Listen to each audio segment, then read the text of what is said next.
This is your host, Laura Winters, the heart-led pathfinder, intuitive energy healer, speech-language pathologist, and owner of Your Light Holistic Therapy and Wellness, LLC.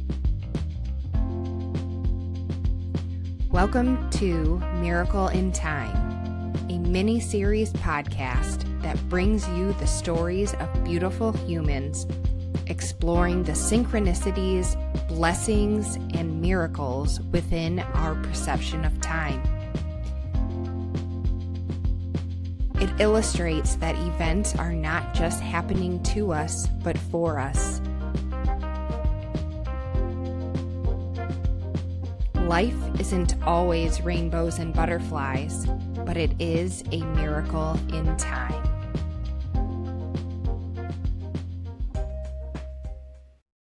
Hi, everybody. We're doing a playback of my first podcast, Thriving Dry Eye, that I launched in May of 2023, which is 3 years after my chemical eye injury. I wanted to come back to this theme because I have more healing to do, and I wanted updates from some of my guests. And I really hope that this information is going to be helpful for you and your journey. So I hope you enjoy this miracle in time.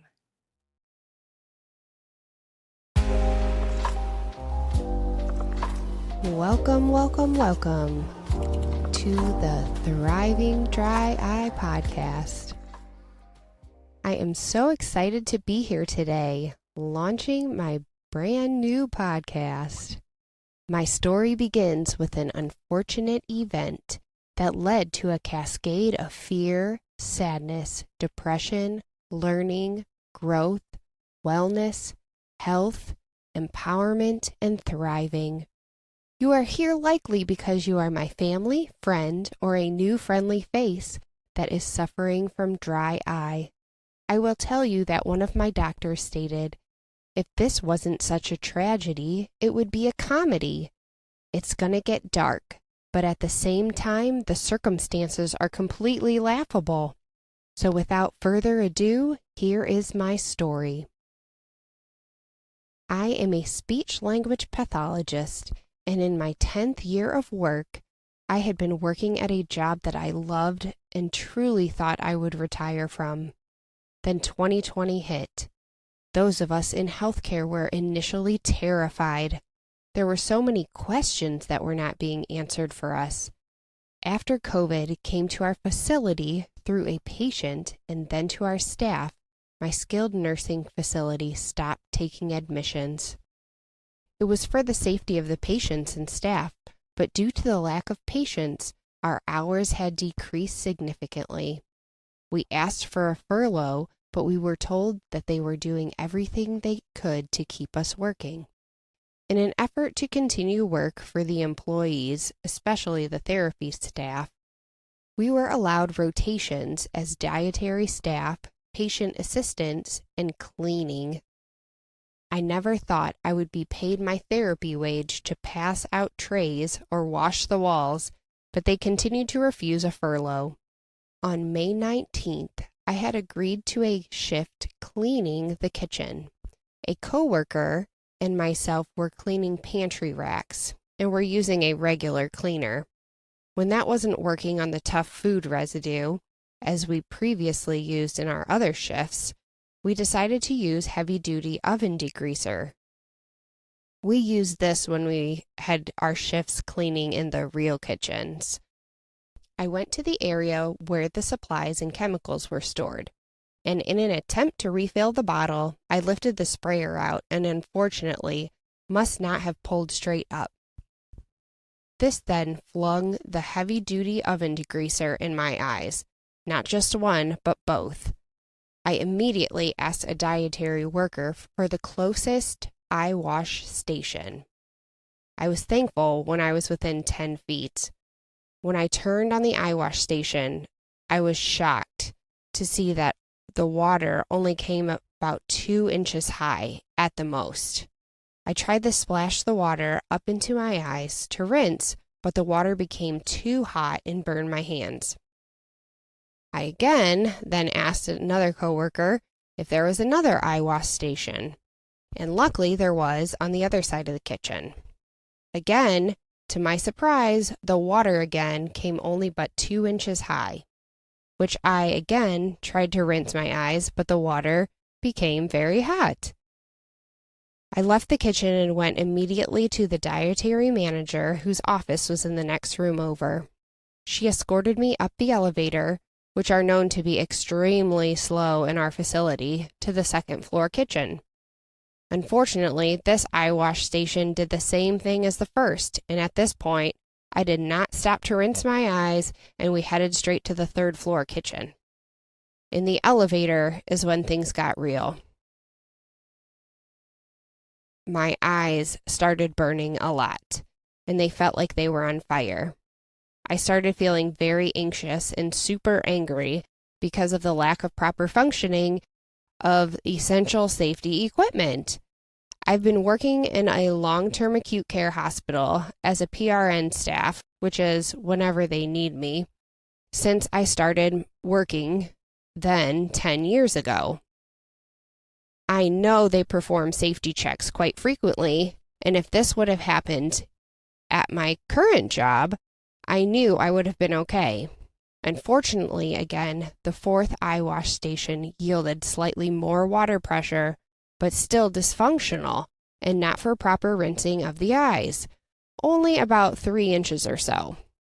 I tried to splash water up into my eyes and finally asked the dietary manager for cups, and moved to the kitchen sink, turned on the cold water, and filled up the cups, and flushed my eyes the best I could, with water running down my face and neck.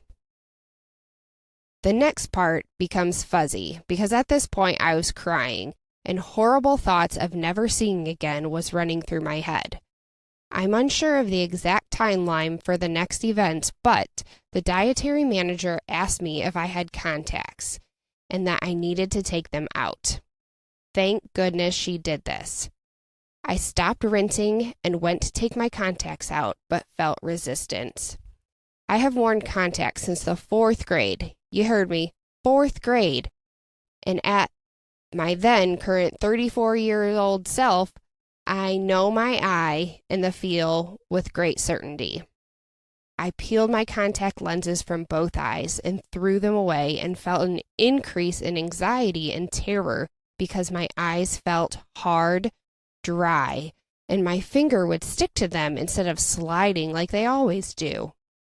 I continued to rinse my eyes with the cups, and the dietary manager went to get the maintenance director to increase the water pressure of the eye wash station. At this point, I was sobbing while rinsing my eyes, alone in the kitchen. Eventually, other staff came in, of whom I cannot recall, because my vision was severely disturbed without contacts, and I was seeing with increased fuzziness from what I assumed was the chemical reaction. When the maintenance director came up and increased the water pressure, the eye wash station shot out like a fire hose. I stood a few feet away from the eye wash station as the cold and pressured water rinsed my eyes and covered me from head to toe. Looking back, I was like Chris Farley and Tommy Boy when Rob Lowe is spraying him with water after their cow-tipping escapade. One of my coworkers told someone to get towels, and she assisted me in stepping on the towels so that I would not trip and fall from the water covering the entire floor of the kitchen. Someone suggested they get the nurse practitioner, and my helpful coworker asked if she could get me new clothes. So when she went to get my clothes, the nurse practitioner came in. She looked at my eyes for a minute and stated that I needed to go to the hospital. I asked if I needed to continue to rinse because it had seemed like a delay of 5 to 10 minutes from the start of rinsing, and maybe only 5 minutes of actual rinsing, definitely not 15. I was advised to go straight to the hospital. I recall calling my husband in the kitchen at this point, crying and shaking, that I had gotten chemicals in my eye and was going to the hospital. I told him that I would keep him informed, and my helpful coworker assisted me in walking to the bathroom to change my clothes. I was shivering from the cold water all over myself and the trauma from the events that had transpired. She asked if she could help me get dressed, but I was able to do it myself very slowly, shaking the whole time. I went to my office to get my purse while my helpful coworker went to get her car. The rehab manager met me outside of my office, heading to the front door, and asked if he could take me to the hospital. He also apologized for what happened, but I kindly declined because I knew that my helpful coworker would be able to assist in my care and ask the right questions to the hospital doctors if I was not able to. They gave me the paper that has the description of the chemicals, and when I looked at it in the car, I saw that the chemicals for the heavy-duty oven degreaser stated that you needed to wear eye goggles. Of course, we should have been wearing eye goggles. Wish someone would have told us when they signed us up for a job that we didn't want to do because they wouldn't furlough half the staff. Funny thing was that my helpful coworker was on the safety team, and she said they always checked off the eye wash stations, but she doesn't ever recall them ever turning them on. What? My blood was boiling when I arrived at the hospital. I was working for a place that was incompetent enough to not test the eye wash stations. We arrived at the hospital 15 minutes later, and I waited another 10 minutes to be taken back to a room where I could continue the eye washing. Things were definitely more fuzzy than they normally were just without my contacts.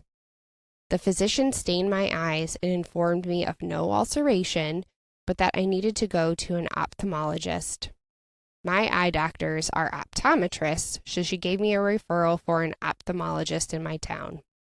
I didn't know it then, but the doctor I was referred to is also known in my community to be very helpful with dry eye. The doctor was able to see me in a few hours, so I was able to return home to take a warm shower, as I was still very cold, and I needed something to eat. The ophthalmologist did an exam and stated my eyes would heal in 2 days. Whew. Normally, I would balk at a physician who made such radical claims, but I was elated and felt so lucky that I was going to be fine, especially considering the crazy escapade that happened that day. He suggested I used eye drops every 4 hours, and when asked what I should use, he said, anything in the drugstore. I asked about wearing my contact lenses, and he said that I could start wearing them in a few days. He asked his assistant to look for a sample on the way out, and she gave me a sample of Refresh tears. Looking back, these did have preservative in them, and at the time, I knew nothing about the eyes, except that I wear contact lenses. I used the eye drops every 4 hours and found some relief. I tried my contacts in my eyes on Friday of that week and unfortunately had to take them out after 5 minutes. They were burning and very uncomfortable. This was my first bad sign, but the doctor had assured me this would not be a long-term problem. I researched articles about the course of healing for acute toxic eye injury. I saw the doctor 3 more times.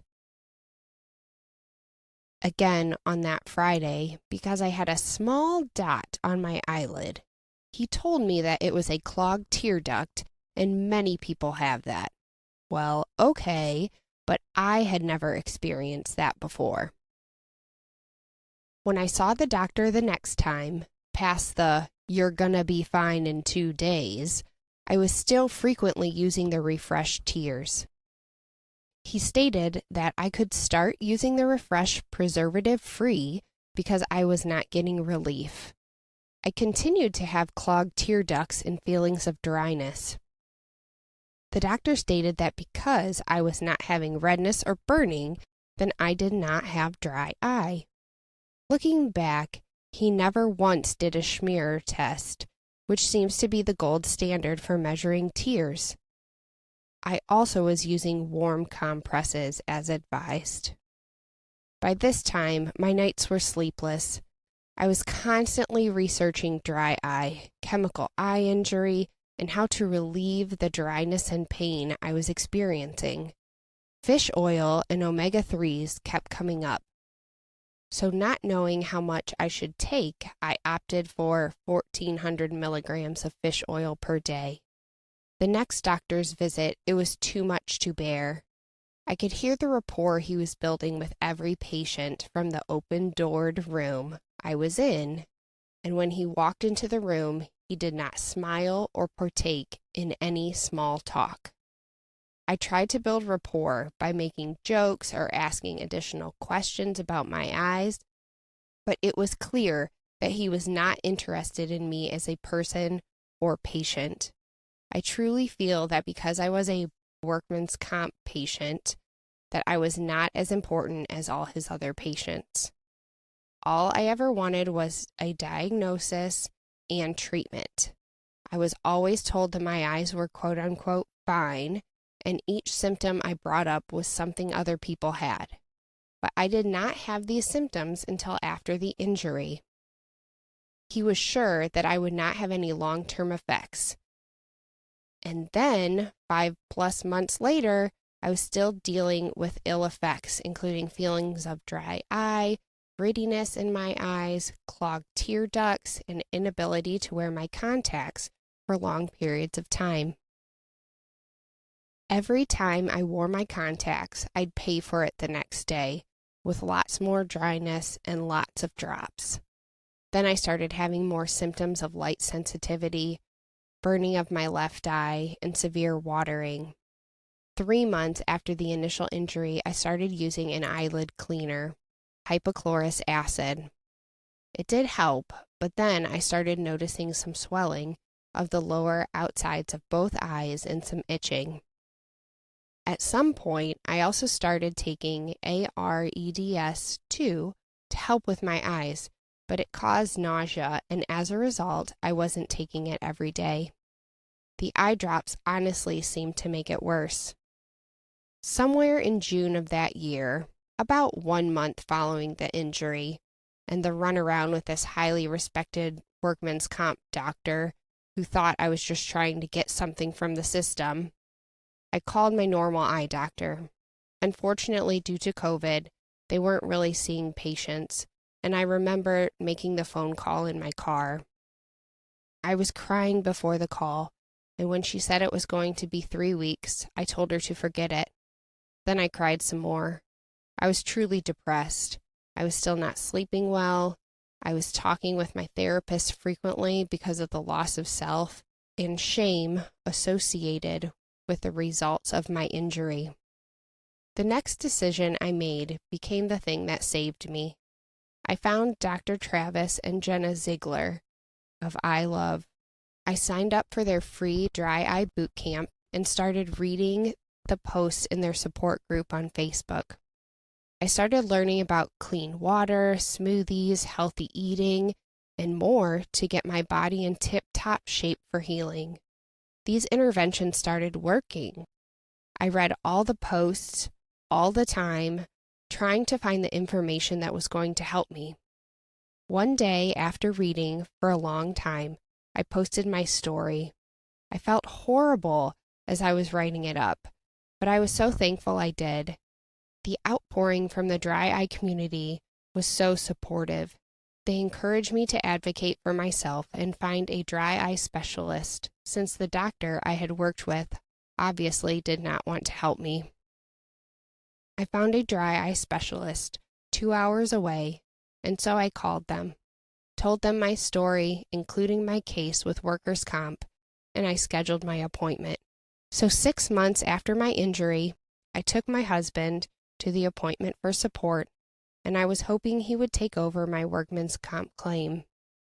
I was forking out so much money for eye drops and fish oil, and the thought of having to cover the cost of that for 50 more years was disgusting. Later, this dry eye specialist told me at the appointment that I look like an injured dog. I can just imagine, because that's how I felt. Sobbing in the corner, tail between my legs, and not wanting to come out and see anyone. I remember wanting answers, so many answers. And after he completed the tests that were the gold standard, he said that I actually was not that bad. My husband was relieved, and frankly, I was slightly relieved.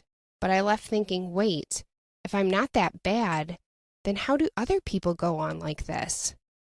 Then so many other thoughts came. If I'm not that bad, then how do I get better? When I left, I was told I could up the fish oil by a lot. I also needed a better quality, and honestly, I was thankful for that because fish oil was the only thing that had been helping me. In addition, he was unable to take my case because it had been so long since the injury.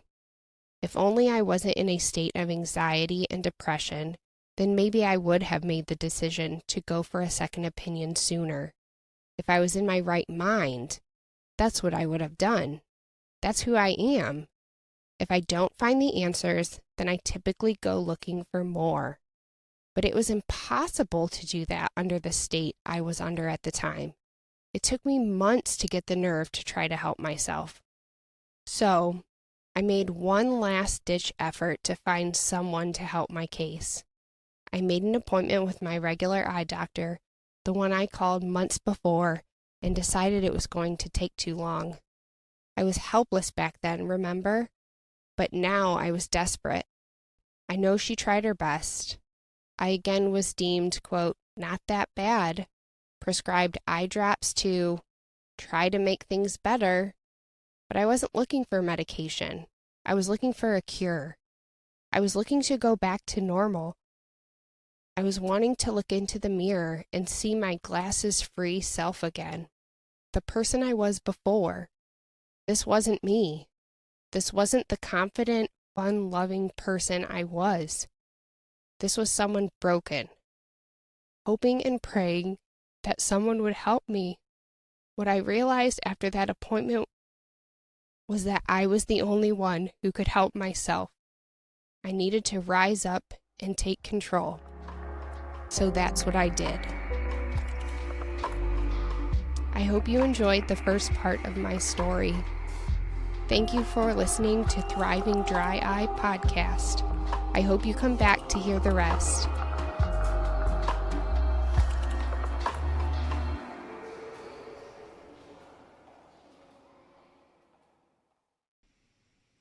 Thank you for listening to Miracle in Time. If you would like to explore a theme or know someone perfect for this podcast, please fill out a form on yourlightllc.com/podcast. If you would like to learn more about my services, you can visit the website at yourlightllc.com. I want you to remember that with all life's ups and downs, you are divinely held and guided throughout your journey. Don't miss out on this miracle in time.